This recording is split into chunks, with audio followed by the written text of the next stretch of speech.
പാറക്കടവ് ശ്രീ മണികണ്ഠ മഠത്തിന്റെ സുവർണ ജൂബിലി ആഘോഷമായ 3-ാം ദിവസമായി ഇന്ന് ഈ വേദിയിൽ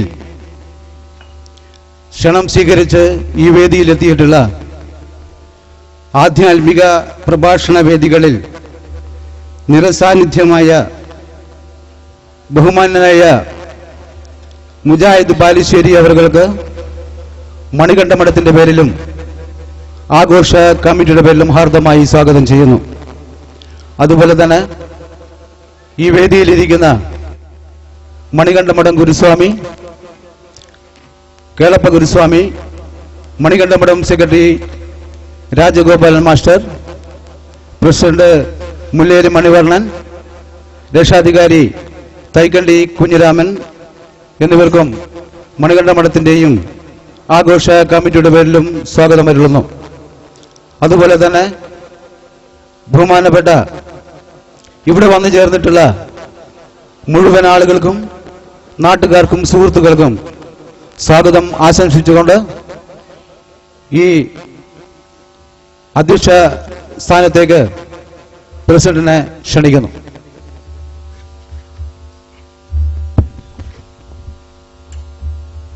ഭക്തജനങ്ങളെ,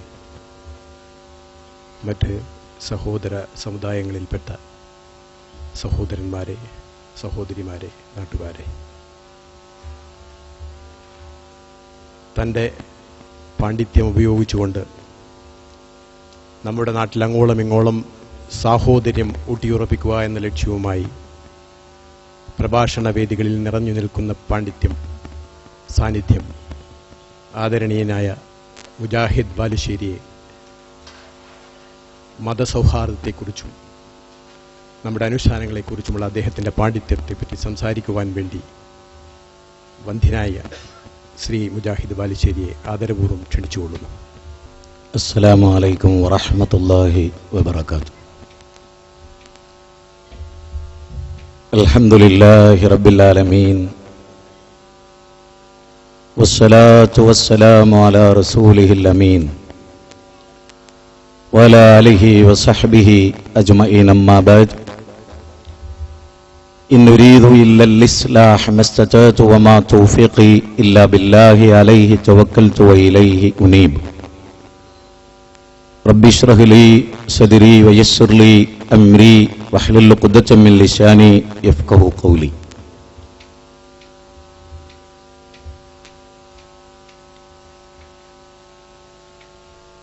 ബഹുമാന്യരായ ശ്രീ മണികണ്ഠ മഠം ക്ഷേത്രത്തിൻ്റെ സാരഥികളെ, യഥാക്രമം ഇതിന് നേതൃത്വം നൽകുന്ന ആദരണീയരായ president Raghunath Mulleri, secretary T Rajagopalan, Guruswami K Kelappa Swamiji അവർകളെ, ഈ സദസ്സിൽ സന്നിഹിതരായിട്ടുള്ള സത്യാന്വേഷികളും മാനവമൈത്രിയുടെ മഹിമയെ അടിസ്ഥാനപരമായ ആത്മാർത്ഥമായി നെഞ്ചിലേറ്റുന്ന നല്ലവരായ സഹൃദയരെ, ഈ മഹാ ആധ്യാത്മിക പ്രഭാഷണ സമ്മേളനത്തിൽ സന്നിഹിതരാകാൻ വന്നിട്ടുള്ള വ്യത്യസ്ത മതങ്ങളിലും ദർശനങ്ങളിലും വിശ്വസിക്കുന്ന നല്ല ചിന്താഗതി വെച്ച് പുലർത്തുന്ന സഹൃദയരെ, കേരളത്തിൽ അങ്ങോളം ഇങ്ങോളമുള്ള ക്ഷേത്രങ്ങളിൽ ഇതുപോലെ വ്യാപകമായി സാംസ്കാരികമായി സാമൂഹികമായി സഹിഷ്ണുതാപരമായി വ്യത്യസ്ത മതവിഭാഗങ്ങളിൽപ്പെട്ട ആളുകൾക്ക് സംസാരിക്കാനുള്ള അവസരങ്ങൾ ധാരാളമായി ഈയിടെയായി ഉണ്ടായിക്കൊണ്ടിരിക്കുന്നു എന്നത് എന്തുമാത്രം പ്രശംസനീയമാണ് എന്ന് നമ്മൾ മനസ്സിലാക്കേണ്ട വളരെ പ്രധാനമായ കാര്യമാണ്. ഈ പ്രഭാഷണത്തിലേക്ക് എന്നെ നിങ്ങൾ ക്ഷണിക്കുമ്പോൾ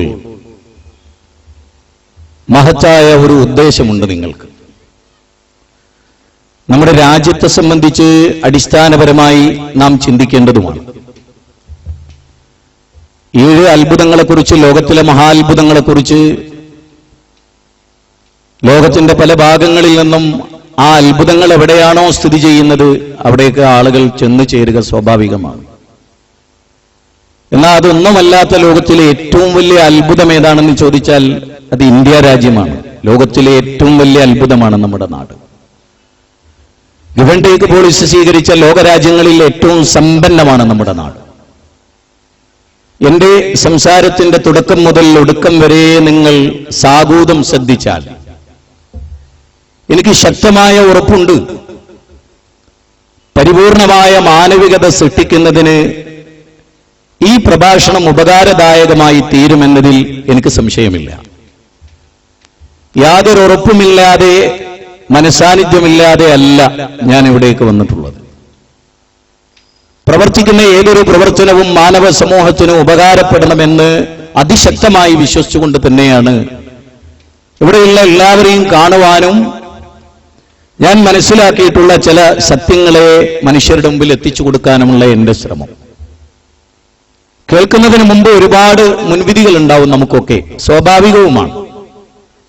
ബ്രിട്ടീഷ് പ്രധാനമന്ത്രിയായ വിൻസ്റ്റൺ ചർച്ചിലിനോട് അദ്ദേഹം പങ്കെടുത്ത ഒരു വലിയ സദസ്സിൽ വെച്ച് ഒരു സ്ത്രീ പറഞ്ഞു, എനിക്ക് താങ്കളോടും താങ്കളുടെ മീശയോടും വെറുപ്പാണ്.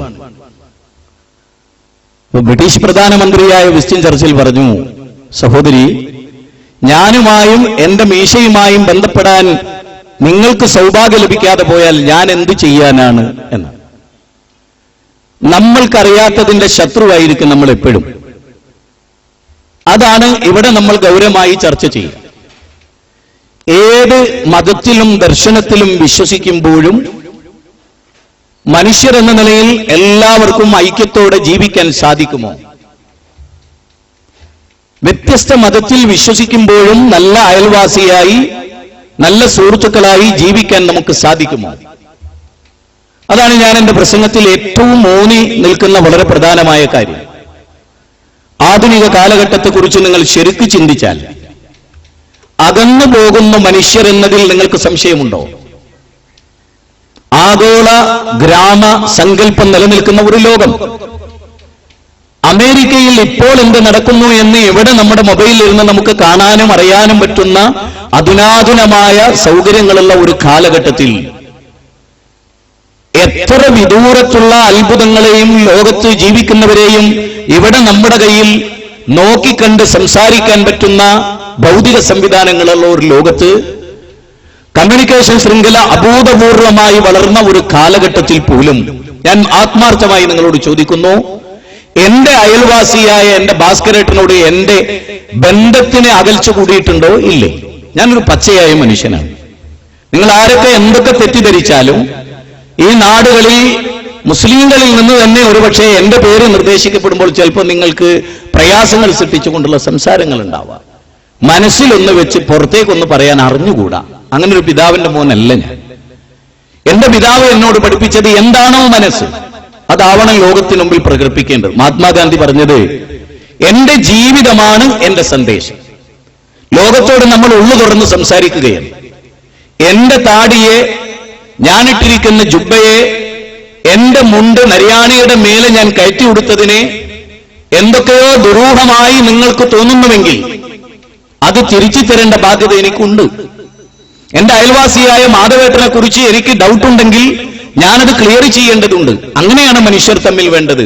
നമുക്ക് എന്തെന്നറിവില്ലയോ അത് ചോദിക്കാൻ. ഇപ്പൊ നിങ്ങൾക്കറിയാം, മഹാഭാരത യുദ്ധത്തിലെ ഭീഷ്മപർവം മുതലാണ് ഭഗവത്ഗീത ആരംഭിക്കുന്നത്. 25-ാം അധ്യായം മുതൽ 42 വരെയുള്ള 18 അധ്യായമാണ് ശ്രീമദ് ഭഗവത്ഗീത. അതറിയാത്തവരില്ല. 18-ാം അധ്യായത്തിൽ 70 ചില്ലാനം ശ്ലോകങ്ങളാണുള്ളത് എന്ന് നിങ്ങൾക്കറിയാം. അവിടെ ഈ മഹാഭാരത യുദ്ധ പശ്ചാത്തലത്തിൽ അർജുനനോട് ശ്രീകൃഷ്ണൻ പറയുന്ന ആദ്യ വാചകത്തിൽ തന്നെ ഉള്ളത്, ശ്രുമേ പരം വജ, അർജുന, ഞാൻ പറയുന്ന കാര്യം നീ ശ്രദ്ധിച്ചു കേൾക്കണം. എനിക്ക് നിന്നോട് ചില കാര്യങ്ങൾ പറയാനുണ്ട്.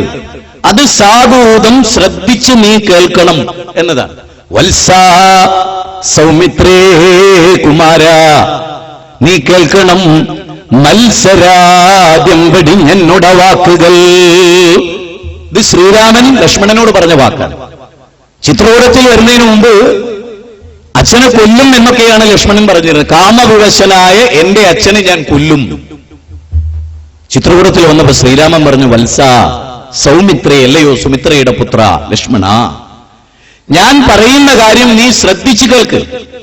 വയലന്റായി, അക്ഷോഭ്യനായി, ക്ഷമയില്ലാത്തവനായി, സഹനമില്ലാത്തവനായി നീ മാറാൻ പാടില്ല. നിങ്ങൾ പറഞ്ഞു കൊടുക്കുന്നത് സംസാരകാരിണി ആയതവിദ്യയും സംസാരനാശിനി ആയതുവിദ്യയും. അറിവുള്ളവരുടെ സംസാരം ലോകത്തിന് ഉപകരിക്കുന്നതാണ് അതിന്റെ നേരെ ചൊവ്വ അർത്ഥം. നീ അച്ഛനെ കൊല്ലും എന്ന് പറഞ്ഞതും ലക്ഷ്മണൻ പറഞ്ഞിരുന്നു, എന്റെ അവൻ അരയിൽ തൂക്കിയ അമ്പ്, അരയിൽ തൂക്കിയ വാള്, അത് യഥാർത്ഥത്തിൽ സൗന്ദര്യത്തിന് വേണ്ടി തൂക്കിയിട്ടുള്ളതല്ല. അത് മറിച്ച് അലങ്കാരത്തിന് വേണ്ടി തൂക്കിയതല്ല. അത് എന്റെ ആവനാഴിയിലെ അമ്പ് വാർദ്ധക്യം കൊണ്ട് എനിക്ക് കുത്തിപ്പിടിക്കാനുള്ളതല്ല. അതുകൊണ്ട് നിന്നോട് കാട്ടിൽ പോകാൻ പറഞ്ഞ് എന്റെ അച്ഛനെ ഞാൻ കൊല്ലും എന്നതായിരുന്നു ലക്ഷ്മണന്റെ വാക്ക്. അവിടെ പറയുന്നത്, ഇങ്ങനെയൊക്കെ നീ കൊല്ലും, ആളെ നശിപ്പിക്കും എന്നൊക്കെ നീ പറഞ്ഞല്ലോ. ആ വാചകം അറിവില്ലായ്മയാണ്. പറയാൻ കഴിയുമോ ഇന്ന് കേരളത്തിൽ, ഇന്ത്യയിലെ എന്റെ പ്രിയപ്പെട്ട ഹൈന്ദവരെ നമുക്ക് പറയാൻ സാധിക്കുമോ? ക്രൈസ്തവരെ നമുക്ക് സാധിക്കുമോ? മുസ്ലിങ്ങളെ സാധിക്കുമോ? ആളെ കൊല്ലുക എന്ന് പറയുന്നതും നശിപ്പിക്കുക എന്ന് പറയുന്നതും നിന്റെ അറിവില്ലായ്മയാകുന്നു എന്ന്. ഇത്തരത്തിലുള്ള സംസാരങ്ങൾ ഉണ്ടാകുന്നത്, ലക്ഷ്മണ നീ സംസാരം അവസാനിപ്പിക്കണം. കാരണം രാജാധികാരം എന്നത് ഭോഗങ്ങളെല്ലാം ക്ഷണപ്രഭാചഞ്ചലം വേഗേന നഷ്ടമാം ആയുസ്സുമോർക്ക നീ. ഈ സുഖലോക സൗഭാഗ്യങ്ങൾ, ലോകത്തിന്റെ ആനന്ദങ്ങൾ, ഇതെല്ലാം നീ ഉപയോഗിക്കുന്ന, നമ്മൾ ഉപയോഗിക്കുന്നത് ഇതെല്ലാം ക്ഷണപ്രഭാചഞ്ചലമാണ്. ചക്ഷുശ്രവണ ഗളസ്തമാം ദർദുരം, ഭക്ഷണത്തിനപേക്ഷിക്കുന്ന പോൽ കാലാഹിന പരിഗ്രസ്തമാം ലോകം, ആലോല ചേതസാ ഭോഗങ്ങൾ തേടുന്നു. പാമ്പിന്റെ വായിൽ അകപ്പെട്ട തവള സുഖം തേടുന്നത് പോലെ കാലാഹിന പരിഗ്രസ്തമാം ലോകം, ആലോല ചേതസാ ഭോഗങ്ങൾ തേടുന്നു. കാലമാകുന്ന പാമ്പിന്റെ വായിൽ അകപ്പെട്ട നീ സുഖം തേടിക്കൊണ്ടിരിക്കുകയാണ്. പുത്രമിത്ര കളത്രാദി സംഗമം, അച്ഛൻ അമ്മ കുടുംബം എന്നൊക്കെ പറയുന്നത് പൊടുന്നനെ അവസാനിച്ചു പോകുന്ന ബന്ധങ്ങളാണ്. അതുകൊണ്ട് കേവലം ഭൗതിക ലോകത്തിന്റെ നൈമിഷികക്ക് വേണ്ടി, അധികാരത്തിനു വേണ്ടി അച്ഛനെ കൊല്ലുമെന്ന നിന്റെ വാക്ക് ശരിയല്ല. ഇതിൽ നിന്ന് എന്താ നമ്മുടെ പാഠം? അധികാരത്തിനപ്പുറത്താണ് മനുഷ്യന്റെ മൂല്യങ്ങളും ബന്ധങ്ങളും എന്ന് തന്നെയാണ് ആ പറഞ്ഞതിന്റെ അർത്ഥം. ശ്രീരാമന്റെ വാക്കുകളായി ലോകത്ത് എനിക്ക് എന്റെ അധ്യാപകൻ, ഞാൻ നേരത്തെ ഇരുന്നോ പറഞ്ഞു, നമ്പൂരിമാഷ് ഉദയ കോളേജിൽ വെച്ച് ഞങ്ങൾക്ക് പകർന്നു തന്ന വിജ്ഞാനത്തിൽ വളരെ പ്രധാനമായ വർമ്മസാറെ പോലെയുള്ള ആളുകൾ. ഞാൻ പറയുന്നത്, നമ്മളിവിടെ കുറച്ച് കാര്യങ്ങൾ നമ്മൾ ഗൗരവമായി ആലോചിക്കണം. നമുക്ക് നന്നാവണം, നമുക്കൊന്നാവണം. എന്താ അതിന് വഴി? ആശ്ചര്യമത് വദ്യതതി തദൈവജാന്യ. ശ്രീമദ് ഭഗവത്ഗീതയിൽ 4-ാം അധ്യായത്തിലാണെന്നാണ് ഞാൻ വിചാരിക്കുന്നത്, ആത്മാവിനെ കുറിച്ചുള്ള ചർച്ചയുണ്ട്. യഥാ യഥാ ഹി ധർമ്മസ്യ ഗ്ലാനിർഭവതി ഭാരത എന്ന ചർച്ചയും 4-ാം അധ്യായത്തിലെ 7-8 ശ്ലോകങ്ങളിലാണ്. 18-ാം അധ്യായത്തിൽ മനോഹരമായി ചില പരാമർശങ്ങൾ നടത്തിക്കൊണ്ട് പറയുന്നത്, തമേവ ശരണം ഗച്ഛ സർവഭാവേന ഭാരത തൽപ്രസാദാത് പരം ശാന്തിസ്ഥാനം പ്രാപ്സ്യസി ശാശ്വതം. ശാശ്വതമായ സ്വർഗപ്രവേശനം ലഭ്യമാകുന്നത് ഈശ്വര പൂജയിലൂടെയാണ് എന്ന മൗലികമായ തത്വത്തിലേക്ക്. നിങ്ങൾക്കറിയാം, ഗീതയെപ്പോലും ലോകത്ത് മനുഷ്യർ എത്ര കണ്ട് പഠിച്ചു മനസ്സിലാക്കി എന്നത് അതൊരു ദേശീയ ഗ്രന്ഥമാണ് എന്നതൊരു തെറ്റിദ്ധാരണയാണ്. ദേശീയ ഗ്രന്ഥമല്ല. ലോകത്ത് വിജ്ഞാനം പകർന്ന ലോകത്തെവിടെയും വേദഗ്രന്ഥങ്ങൾ ഒരിക്കലും ദേശീയമല്ല. ഇപ്പൊ സൗദി അറേബ്യയിലെ ഇറാ മലയിലാണ് മുഹമ്മദ് നബിക്ക് ഖുർആൻ ഇറങ്ങിയത്. അത് അറബിയുടെ ഗ്രന്ഥമല്ല, ലോകത്തിന്റെ ഗ്രന്ഥമാണ്. എന്താ അങ്ങനെ പറയാൻ കാരണം? വിശുദ്ധ ഖുർആൻ തന്നെ പറയുന്ന ഒരു വാചകം നിങ്ങൾ ശ്രദ്ധിച്ചോ. ലോകത്തിലെ വേദങ്ങളൊക്കെ അലിഫ് ലാം റാ കിതാബുൻ അൻസൽനാഹു ഇലൈക ലിതുഖ്രിജൻ നാസ മിനദ്ദുലുമാതി ഇലന്നൂർ. ഖുർആനിലെ 14-ാം അധ്യായം 1-ാമത്തെ വചനമാണ്. ഈ വേദഗ്രന്ഥം താങ്കൾക്ക് അവതരിപ്പിച്ചു തന്നത് അറേബ്യയെ നന്നാക്കാനല്ല, പാകിസ്ഥാനെ നന്നാക്കാനല്ല, അഫ്ഗാനിസ്ഥാനെ നന്നാക്കാനല്ല. പിന്നെ എന്തിനാണ്? ലിതുഖ്രിജൻ നാസ മിനദ്ദുലുമാതി ഇലന്നൂർ. മനുഷ്യരാശിയെ മുഴുവനും ഇരുട്ടിൽ നിന്ന് വെളിച്ചത്തിലേക്ക് നയിക്കാൻ. ശരി, അങ്ങനെ പറഞ്ഞൊരു ഗ്രന്ഥം അറേബ്യയുടെ ദേശീയ ഗ്രന്ഥമാക്കണമെന്ന് ഞാൻ പറഞ്ഞാൽ അതിന് ചുരുക്കിക്കെട്ടലാണ്. ലോകത്തിലെ ഇപ്പൊ നിങ്ങൾക്കറിയാം, കർമ്മകാന്ഡം, വിജ്ഞാനകാന്ഡം, ഉപാസനാകാന്ഡം, ഗീതയെ മൂന്നായി പഠിപ്പിനു വേണ്ടി ഭാഗിച്ചിട്ടുണ്ട് പണ്ഡിത ലോകം. പണ്ഡിത ലോകം മൂന്നായി. എന്താണ് ഉപാസനാകാന്ഡം? ഉപാസന എന്ന് പറഞ്ഞാൽ ആരാധനയുമായി ബന്ധപ്പെട്ട കാര്യമാണ്. വൈജ്ഞാനികമായ ചർച്ചകളുണ്ട്, അതുപോലെ തന്നെ കർമ്മകാന്ഡങ്ങളുണ്ട്, കർമ്മപരമായ കാര്യങ്ങളുമായി ബന്ധപ്പെട്ട മേഖലകളുണ്ട്. പഠിപ്പിന് വേണ്ടിയാണ്. മനുഷ്യർ കൂടുതൽ വേദത്തിലേക്ക് അടുക്കാൻ വേണ്ടി പണ്ഡിതന്മാർ അങ്ങനെ വിശദീകരിച്ചിട്ടുണ്ട്. വേദം പഠിക്കാത്തതെന്തടോ ദുർജനം, മൂടിക്കിടക്കയോ മർത്യന്റെ മാനസം എന്ന് ചോദിക്കുന്നുണ്ട് കവി. വേദം പഠിക്കാത്തത് എന്താണ്? എന്താണ് ആളുകൾ വേദം പഠിക്കാത്തത്? വേദം എന്ന് പറഞ്ഞാൽ അതിന്റെ അർത്ഥം എന്താ? അതൊരു സംസ്കൃത ശബ്ദമാണല്ലോ. വേദം എന്ന് പറഞ്ഞാൽ അറിവ്, വിദ്യ എന്നാണ്. എന്തിനെ കുറിച്ചുള്ള അറിവ്? H2O, 2 ഹൈഡ്രജനും 1 ഓക്സിജനും കൂടി ചേർന്ന വെള്ളം, എല്ലാവർക്കും അറിയാം. എന്നാൽ ഇവിടെ വേദം എന്നതുകൊണ്ട് ഉദ്ദേശിക്കുന്ന അറിവെന്താണ്? അടിസ്ഥാനപരമായുള്ള അറിവെന്താണ്? ആകാശത്തെക്കുറിച്ച്, ഭൂമിയെക്കുറിച്ച്, ലോകത്തെക്കുറിച്ച്, പർവ്വതങ്ങളെക്കുറിച്ച്, ആണും പെണ്ണും ഉൾക്കൊള്ളുന്ന മനുഷ്യ സമൂഹത്തെക്കുറിച്ചൊക്കെ വേദം ചർച്ച ചെയ്യുന്നു. പക്ഷെ വേദത്തിലെ അടിസ്ഥാന ചർച്ച നിങ്ങൾ പരിശോധിച്ചാൽ ദൈവത്തെക്കുറിച്ചാണ് ഒരു ചർച്ച. ഈ മഹാപ്രപഞ്ചത്തെ സൃഷ്ടിച്ചതിന്റെ പിന്നിലെ സർവശക്തനായ ജഗദീശ്വരനെ കുറിച്ചാണ് ഒരു ഭാഗത്തെ ചർച്ച. ഒരു ഭാഗത്തെ ചർച്ച മനുഷ്യ ജീവിതവുമായി ബന്ധപ്പെട്ട ചർച്ചയാണ്. മനുഷ്യൻ എന്തിനാണ് ഈ ഭൂമുഖത്ത് വന്നത്? ഞാനും നിങ്ങളും എന്തിനാണ് ഈ ഭൂമുഖത്ത് വന്നത്? അത് ഗൗരവമായി ചർച്ച ചെയ്യുന്നു. ആരാണ്? ഋഷീശ്വരന്മാർ. എന്താണ് ശ്രുതികൾ, എന്താണ് സ്മൃതികൾ? വേദത്തെ രണ്ടായി തിരിച്ചു, ശ്രുതികളെന്നും സ്മൃതികളെന്നും.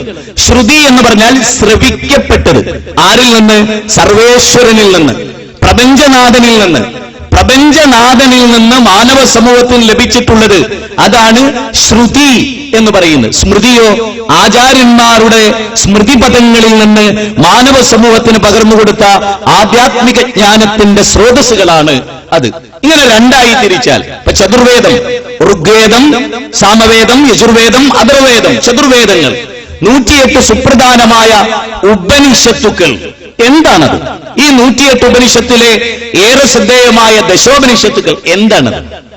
എന്താണ് ഖുർആൻ? ആരാണ് വേദഗ്രന്ഥങ്ങളെ എന്റേത് നിന്റേത് എന്നാക്കി മാറ്റിയത്? ആരാണ്? അത് വളരെ ഗൗരവമായി. വേദം എന്ന് പറഞ്ഞാൽ അറിവാണെങ്കിൽ അറിവ് ഒരു വിഭാഗത്തിന് എന്നെങ്ങനെ പറയും? എങ്ങനെ പറയും? വേദം എന്ന പദത്തിന്റെ അർത്ഥം അറിവാണെങ്കിൽ അറിവ് ലോകത്താർക്കെങ്കിലും കെട്ടിപ്പൂട്ടി വെക്കാൻ പറ്റുമോ? വിശുദ്ധ ഖുർആൻ ആരംഭിക്കുന്നത് തന്നെ ഇഖ്റ, വായിക്കുക എന്ന് പറഞ്ഞുകൊണ്ടാണ്. വായിക്കുക, ലോകത്തോട് വായിക്കാൻ ആവശ്യപ്പെട്ട ലോകത്തിലെ ഗ്രന്ഥം നിന്നെ സൃഷ്ടിച്ച സൃഷ്ടാവിന്റെ നാമത്തിൽ വായിക്കുക. പക്ഷപാതിത്വമില്ലാത്ത നിന്നെ ആരാണോ സൃഷ്ടിച്ചത് അവന്റെ നാമത്തിൽ നീ വായിക്കുക എന്നാ പറയുന്നത്. അപ്പൊ മതവും വേദവും ആചാര്യന്മാരും അതിന്റെ അടിസ്ഥാന സ്രോതസ്സുകളിൽ നിന്ന് പഠിച്ചാൽ ഒരിക്കലും നമുക്ക് മതം മാനവിക വിരുദ്ധമാണ് എന്ന് പറയാൻ സാധിക്കില്ല. അതുകൊണ്ടാണ് നമ്മൾ ഏതൊരു ആധ്യാത്മിക പ്രഭാഷണത്തിലും വേദങ്ങളുടെ ഉള്ളടക്കം എന്താണ്, ലോകത്തിലെ വേദത്തിന്റെ ഉള്ളടക്കം എന്താണ്? അപ്പൊ നമ്മളൊക്കെ വ്യത്യസ്തരായി ചിന്തിക്കും. ഒരാളെ കാണുമ്പോൾ, ഒരു ചുവന്ന തുണിയെടുത്ത ഒരാളെ കാണുമ്പോൾ, ഒരു ഭസ്മക്കുറി കാണുമ്പോൾ, അല്ലെങ്കിൽ ഒരു നിസ്കാരത്തയമ്പ് കാണുമ്പോൾ, ഒരു താടി കാണുമ്പോൾ ഒക്കെ നമ്മൾ തെറ്റിദ്ധരിക്കുന്നു. ലോകത്ത് എന്തൊക്കെ കാര്യങ്ങളിൽ നമുക്ക് തെറ്റിദ്ധാരണകളുണ്ട്. ആ ധാരണയുടെ കാരണം തിരിച്ചറിവില്ലായ്മ കൊണ്ടാണ്. നമ്മൾ തിരിച്ചറിയുന്നു പലതും ഈ കാലഘട്ടത്തിൽ. ഇനിയും നമ്മൾ ഒരുപാട് കാര്യങ്ങൾ തിരിച്ചറിയേണ്ടിയിരിക്കുന്നു. അവിടെയാണ് മതവും. എത്ര ക്ഷേത്രങ്ങളിൽ, 60-ലധികം ക്ഷേത്രങ്ങളിൽ ഈ കഴിഞ്ഞ 3 വർഷത്തിനിടയിൽ കേരളത്തിലെ തലയെടുപ്പുള്ള ക്ഷേത്രങ്ങളിൽ ഏറ്റവും കൂടുതൽ സമയം എനിക്ക് എന്തുകൊണ്ട് അനുവദിച്ചു എന്ന് ഞാൻ പലപ്പോഴും ആലോചിച്ചിട്ടുണ്ട്. ഉറപ്പാണ്, നന്മയെ ഇഷ്ടപ്പെടുന്ന, നല്ലതിനെ ചാലോലിക്കുന്ന, മാതൃപിതൃ ബന്ധത്തിന്റെ മഹനീയത അറിയുന്ന, ജീവിതത്തെ അറിയുന്ന, യൗവനം ഏറ്റവും നന്നായി ലോകത്ത് ഉപയോഗിക്കണമെന്നറിയുന്നവർ അവർ എല്ലാം മറന്ന് വിജ്ഞാനത്തെ ഇഷ്ടപ്പെടുന്നു എന്നതാണ്. എത്രയെത്ര സദസ്സുകളിൽ ഏറ്റവും കൂടുതൽ സമയം, എന്റെ സമയത്തിന് വേണ്ടി സ്വാഗതം പോലും ഏറ്റവും പരിമിതപ്പെടുത്തിയ എത്ര ക്ഷേത്രങ്ങൾ. ആ ആതിഥ്യത്തെക്കുറിച്ച് ഇവിടെയും അതെ, ഏറ്റവും ഹൃദ്യമായ സ്വീകരണം, ഏറ്റവും ഒരു അതിഥിയോട്. കാരണം ഭാരതീയ ദർശനത്തിൽ മനുസ്മൃതി പോലും പരിശോധിച്ചാൽ കാണുന്ന ഒരു വാചകമുണ്ട്. അതെന്താ? അതിഥി ദേവോ ഭവ എന്നാണ്. അതിഥിയെ ദൈവതുല്യം ആദരിക്കുക എന്നത് ഭാരതീയ ദർശനത്തിൽപ്പെട്ടതാണ്. അല്ലേ? എന്തുകൊണ്ട് അങ്ങനെ ചിന്തിക്കുന്നു? ആ ചിന്തയാണ് അവരെ നമ്മെ ആദരിക്കാൻ പ്രേരിപ്പിക്കുന്ന അടിസ്ഥാനപരമായ ഘടകം. ഇന്ത്യ തന്നെ അതിഥികളെ കൈനീട്ടി സ്വീകരിച്ച പാരമ്പര്യമാണ്. വിശ്വമതങ്ങളെ കൈനീട്ടി സ്വീകരിച്ചു നമ്മുടെ നാട്. ലോകപ്രസിദ്ധമായ മതങ്ങളെ കൈനീട്ടി സ്വീകരിച്ചു നമ്മുടെ നാട്. നിങ്ങൾ ആലോചിച്ചിട്ടുണ്ടോ? ഈ നാട്ടിൽ പലപ്പോഴും നമ്മൾ കലാപങ്ങളെ, വർഗീയതകളെ, വിഭാഗീയതകളെ, പരസ്പരമുള്ള കമ്മ്യൂണൽ റയോട്ടിനെ ഏറെ പെരുപ്പിച്ച് നമ്മൾ പറയും, സംഭവിക്കാറുണ്ട് നമ്മുടെ നാട്ടിൽ. എന്നാൽ അതിനേക്കാളുപരി സഹസ്രാബ്ദങ്ങളായി ഏറ്റവും സ്നേഹത്തിൽ കഴിയുന്ന മനുഷ്യർ ഇല്ലേ? നമുക്ക് ശത്രുതയുണ്ടോ? നമുക്ക് വിരോധമുണ്ടോ? നമ്മൾ കടാരയെടുത്തിട്ടുണ്ടോ? നമ്മളൊരു നൈൽ കട്ട് ഉപയോഗിച്ച് പോലും മനുഷ്യരെ ഉപദ്രവിക്കണമെന്ന് മനസ്സുകൊണ്ട് നമ്മൾ വിചാരിച്ചിട്ടുണ്ടോ? ഒരു ഉറുമ്പിനെ പോലും കൊല്ലാൻ അന്യായമായി നമുക്ക് അവകാശമുണ്ടോ? ഇല്ല എന്നതാണ് മതത്തിന്റെ കാതലെങ്കിൽ മതമെന്ത് എന്ന ഗൗരവമായ പഠനം. ലോകത്ത് ഏറ്റവും കൂടുതൽ തെറ്റിദ്ധരിപ്പിക്കപ്പെട്ട ഒരു മതത്തിന്റെ പ്രബോധകനാണ് ഈ ഉള്ളവൻ. നിങ്ങൾക്കറിയാം, ഇസ്ലാമിക പ്രബോധന രംഗത്ത് എന്റെ കഴിവ് എത്ര കാലമായി ഉപയോഗിക്കുന്നു, ആ കാലയളവൊക്കെയും മാനവിക മൈത്രി, മനുഷ്യ സാഹോദര്യം, ഏത് മതവും നിങ്ങൾ വിശ്വസിച്ചോളൂ, എന്റെ മതമാണ് ശരി എന്ന് ഞാൻ വിശ്വസിക്കുന്നു. ഞാനത് തുറന്നു പറയുന്നു. മറ്റൊരു മതം അത് ശരിയാണെന്ന് വിശ്വസിക്കാൻ ഇവിടെ ഇരിക്കുന്ന എല്ലാവർക്കും അവകാശമുണ്ട്. ക്രിസ്ത്യാനിറ്റിയാണ് ശരി എന്ന് വിശ്വസിക്കാൻ ഒരു ക്രിസ്ത്യാനിക്ക് അവകാശമുണ്ട്. പിന്നെ എവിടെയാ പ്രശ്നം? ജൈനമതം, ബുദ്ധമതം, കൺഫ്യൂഷ്യനിസം, ഒരുപാട്. അദ്വൈത സിദ്ധാന്തമാണ് ശരിയെന്ന് ശങ്കരാചാര്യർ, ദ്വൈത സിദ്ധാന്തമാണ് ശരിയെന്ന് മാധ്വാചാര്യൻ, വിശിഷ്ടാദ്വൈതമാണ് ശരിയെന്ന് രാമാനുജൻ. ഒരേ മതസമൂഹത്തിലെ പറയും. ഇതിനെല്ലാം അവകാശമുള്ള ഒരു നാട്. The preamble of constitution, Indian ഭരണഘടനയുടെ ആമുഖം, ഫണ്ടമെന്റൽ റൈറ്റ്സ്, മൗലിക അവകാശങ്ങൾ. എന്താ മൗലിക അവകാശം? എനിക്ക് ഇഷ്ടമുള്ള മതം സ്വീകരിക്കുവാനും അത് ആചരിക്കുവാനും അതിനനുസൃതമായി ആ മതത്തെ ജനങ്ങളുടെ മുമ്പിൽ അവതരിപ്പിക്കുവാനുമുള്ള സ്വാതന്ത്ര്യം. വളരെ ഗൗരവമായ 3 പോയിന്റ് ഒന്ന് മനസ്സിലാക്കുക. എനിക്ക് ഒരാശയം ശരിയല്ല എന്നൊന്ന് തോന്നി, മഹാത്മാഗാന്ധിയുടെ ഒരു വാക്കുണ്ട്. ഇന്ത്യയിൽ 1924 ശേഷം മഹാത്മാഗാന്ധി പറയുന്ന ഒരു വാക്കുണ്ട്, ഞാൻ എന്തുകൊണ്ട് ഹിന്ദുവായി. മഹാത്മാഗാന്ധി പറയും, ഞാൻ എന്തുകൊണ്ട് ഹിന്ദുവായി? ഒന്ന്, അടിസ്ഥാനപരമായി ഞാൻ ഹിന്ദു കുടുംബത്തിൽ ജനിച്ചു, ഹൈന്ദവ കുടുംബത്തിൽ ജനിച്ചു. അതിന്റെ പാരമ്പര്യങ്ങളിൽ ഞാൻ വിശ്വസിക്കുന്നു, അതുകൊണ്ടാണ് ഞാൻ ഹിന്ദുവായത്. പിന്നെ എന്റെ ധാർമ്മികതയെ ആ മതം ഹനിക്കാത്ത കാലത്തോളം, എന്റെ മനുഷ്യത്വത്തെ, അപാരമായ വാക്കുകളാണ്, എന്റെ മനുഷ്യത്വത്തെ, എന്റെ മാനവികതയെ ആ മതം ഹനിക്കാത്ത കാലത്തോളം ഞാൻ അതിൽ തുടരുകയും ചെയ്യും. എന്ന് മാനവികതക്കും എന്ന് ധർമ്മത്തിനും ആ മതം എതിരാകുന്നുവോ അന്ന് ഞാൻ ആ മതം കൈയൊഴിയുകയും ചെയ്യും. എത്ര ഫ്ലെക്സിബിലിറ്റിയുള്ള കാഴ്ചപ്പാടുകളാണ്. ഞാൻ ഇസ്ലാമായി, മുസ്ലിമായി, ഈ വിശ്വാസവും ഈ ആചാരവും ഈ വേദഗ്രന്ഥവും ശരിയല്ല എന്നെനിക്ക് എപ്പോൾ തോന്നുന്നുവോ അതിനേക്കാൾ ബെറ്ററായ മറ്റൊന്നുണ്ടെന്ന് എനിക്ക് തോന്നിയാൽ അത് സ്വീകരിക്കാൻ എനിക്ക് അവകാശമുണ്ട്. അതിന്റെ പേരിൽ എന്റെ സമുദായം എനിക്ക് നേരെ വാളെടുക്കാൻ പാടില്ല എന്നാണ് ഇന്ത്യൻ ഭരണഘടന ലോകത്ത് പഠിപ്പിച്ചിട്ടുള്ള ഉജ്ജ്വലമായ ഒരാശയം. ആധുനിക ഇന്ത്യ നമ്മൾ മറച്ചു വെച്ചിട്ടൊന്നും കാര്യമില്ല. ഞാനും നിങ്ങളും സത്യസന്ധമായാണ് ഇതിനെ സമീപിക്കുന്നതെങ്കിൽ, സത്യസന്ധമായാണെങ്കിൽ, ഓം അസതോമാ സദ്ഗമയ തമസോമാ ജ്യോതിർഗമയ മൃത്യോമാ അമൃതംഗമയ ഓം ശാന്തി ശാന്തി ശാന്തി. ഇതെല്ലാവർക്കും പരിചയമുള്ള ശ്ലോകങ്ങളാണ്. എന്താ ഓം എന്ന് പറഞ്ഞാൽ? എന്നെങ്കിലും നമ്മൾ അതൊന്ന് ആധികാരികമായി പഠിച്ചിട്ടുണ്ടോ? ഓം എന്ന് നമ്മൾ ഉച്ചരിക്കുന്നു, ഞാനും നിങ്ങളൊക്കെ ഉച്ചരിക്കാറുണ്ട്. ഓം എന്ന് പറഞ്ഞാൽ പരബ്രഹ്മവാചകമായ പ്രണവമന്ത്രം എന്നാണ്. വിശ്വവിജ്ഞാന കോശത്തിൽ, സംസ്കൃത നിഘണ്ടുവിൽ ഓം എന്ന് പറഞ്ഞാൽ പരബ്രഹ്മവാചകമായ പ്രണവമന്ത്രം, അഥവാ ലോകത്തിന്റെ നാഥൻ, പ്രപഞ്ചനാഥൻ. ആ നാഥനോട് പറയണെന്ത്? അസതോമ സദ്ഗമയ, അസത്യത്തിൽ നിന്ന് നീ എന്നെ സത്യത്തിലേക്ക് എത്തിക്കണമേ. തമസോമ ജ്യോതിർഗമയ, ഇരുട്ടിൽ നിന്ന് വെളിച്ചത്തിലേക്ക്. ഉണ്ടോ? വിശുദ്ധ ഖുർആനിനെ പറ്റി പറഞ്ഞപ്പോ ഞാൻ പറഞ്ഞു, ഇരുട്ടിൽ നിന്ന് മനുഷ്യരെ വെളിച്ചത്തിലേക്ക് കൊണ്ടുവരുന്ന ഗ്രന്ഥം എന്നാണ് ഖുർആനെ സംബന്ധിച്ച് പറയുന്നത്. ദൈവം തമ്പുരാൻ പരിചയപ്പെടുത്തുന്ന അങ്ങനെയാണ്. അപ്പൊ അപ്പൊ ഇരുട്ട് നീക്കി വെളിച്ചം ഉണ്ടാകണം. വെളിച്ചത്തിനാണല്ലോ മതം. ആ പറഞ്ഞേ ഈ ലൈറ്റിനെ കുറിച്ചല്ല പറയും. മനുഷ്യന്റെ മനസ്സിലെ ഇരുട്ട് മാറ്റി മനുഷ്യന്റെ മനസ്സിനെ, ചിത്തത്തെ ശുദ്ധീകരിക്കുക എന്ന, അതാണ് നേരത്തെ പറഞ്ഞ അശര്യമത് വദ്യതീ തദൈവജാന്യ, ആത്മാവിനെ കുറിച്ചുള്ള പരാമർശം. ലോകത്തിലെ വേദങ്ങളെല്ലാം ആത്മാവിനെ കുറിച്ച് ചെറിയ രൂപത്തിലാണെങ്കിലും പരാമർശിക്കുന്നുണ്ടല്ലോ. ആ ആത്മശുദ്ധി ഉണ്ടാകാൻ എന്താ വേണ്ടത്? ഞാൻ നന്നാവണം, നിങ്ങൾ നന്നാവണം. ഇന്ത്യൻ പാർലമെന്റിൽ, ഇന്ത്യയുടെ പാർലമെന്റ്, ആ പാർലമെന്റിൽ മനോഹരമായ ഒരു ഖുർആനിന്റെ വചനം എഴുതി വെച്ചിട്ടുണ്ട്. വിശുദ്ധ ഖുർആനിലെ 13-ാം അധ്യായം 11-ാമത്തെ വചനം. ഇന്ത്യയുടെ പാർലമെന്റിൽ, നമ്മുടെ പാർലമെന്റിൽ എന്താ വാചകം? ഇന്നല്ലാഹ ലാ യുഗയ്യിർ മാ ബിഖൗമിൻ ഹത്താ യുഗയ്യിറു മാ ബിഅൻഫുസിഹിം. അറബിയാണ്. സംസ്കൃതം നിങ്ങൾ കേൾക്കുന്നു. സംസ്കൃതവും അറബിയും ഒക്കെ പടച്ചോന്റെ ഭാഷയാണ്. ലോകത്തിന്റെ നാഥന്റെ ഭാഷയാണ്. ലോകത്തിലെ എല്ലാ ഭാഷകളും ദൈവികമാണെന്നാണ് ഖുർആൻ.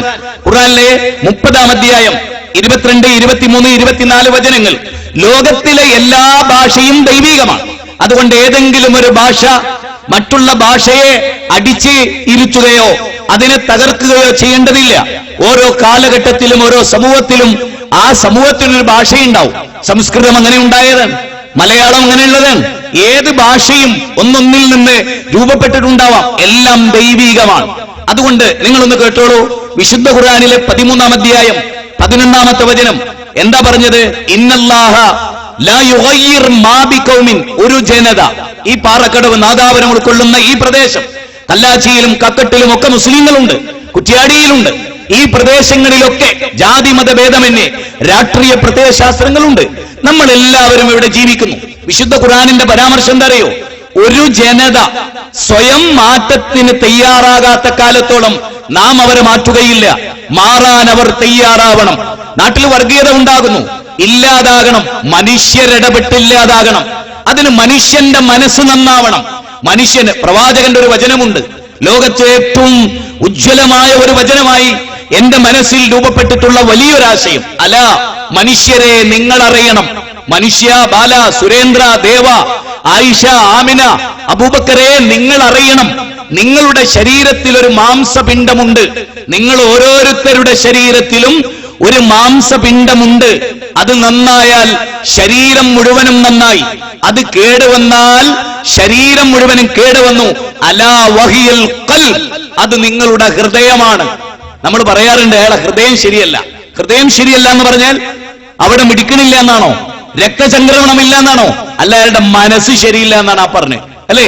അയാളെ ഹൃദയം കറുത്തതാണ്. നല്ല ഹൃദയത്തിന്റെ ഉടമയാണ്. മോനെ, നീയൊന്ന് നെഞ്ചത്ത് കൈവച്ച് പറ. ഏത് അമ്മയും പറയുന്ന വാക്ക്, ഏത് ഉമ്മയും പറയുന്ന വാക്ക്. മോനെ, നീയൊന്ന് നെഞ്ചത്ത് കൈവച്ച് പറ. അപ്പൊ നെഞ്ചിന്, ഹൃദയത്തിന് എന്തോ പ്രാധാന്യമുണ്ട്. ആ ഹൃദയം നന്നായാൽ മനുഷ്യരെ നിങ്ങളൊക്കെ നന്നാകുന്നു. ഈ ഒരു ആശയത്തിൽ നിന്നുകൊണ്ട് നിങ്ങൾ ആലോചിച്ചോ. നമ്മുടെ രാജ്യം നിങ്ങൾക്കറിയോ, ബ്രിട്ടീഷുകാർ ഇന്ത്യ ഭരിച്ച കാലം, അത്ഭുതകരമായ കാലം. ബ്രിട്ടീഷുകാർ ഇന്ത്യ ഭരിച്ചപ്പോൾ ഇവിടുത്തെ ഹിന്ദുവും മുസ്ലിമും 41 കോടി മനുഷ്യർ, അക്കാലഘട്ടത്തിലെ എല്ലാ മതവിഭാഗവും ഒന്നിച്ച് ബ്രിട്ടീഷുകാർ ഇവിടുന്ന് കെട്ടുകെട്ടിച്ചു. എല്ലാവർക്കും അറിയാലോ, അന്ന് നമ്മുടെ മനസ്സിലുണ്ടായിരുന്ന ചിന്തയല്ല ഇന്ന് ഞാൻ ഈ സ്റ്റേജിൽ നിൽക്കുമ്പോൾ എനിക്ക് നിങ്ങൾക്ക് വേദനയുണ്ട്. ഈശ്വരൻ സാക്ഷി, ആത്മാർത്ഥതയില്ലാത്തൊരു വാക്ക് ഈ വേദിയിൽ എന്നല്ല ജീവിതത്തിൽ ഒരിക്കലും പറഞ്ഞിട്ടില്ല എന്നതുകൊണ്ട് തന്നെ മനസ്സിന്റെ ഉള്ളിൽ തട്ടി ഞാൻ പറയുന്നു.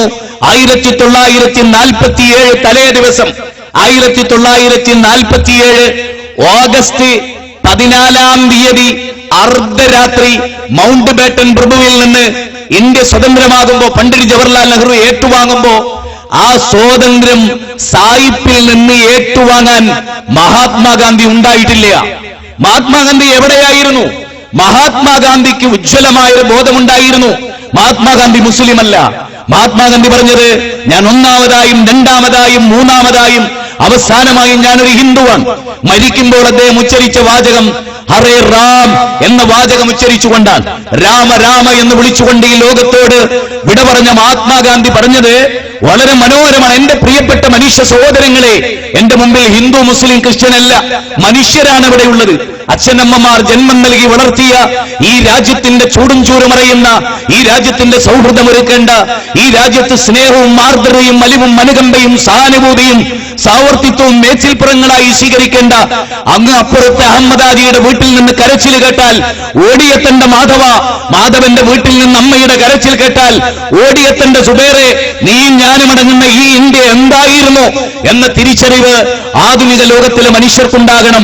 1947 ഓഗസ്റ്റ് 14 അർദ്ധരാത്രി 15 നമ്മുടെ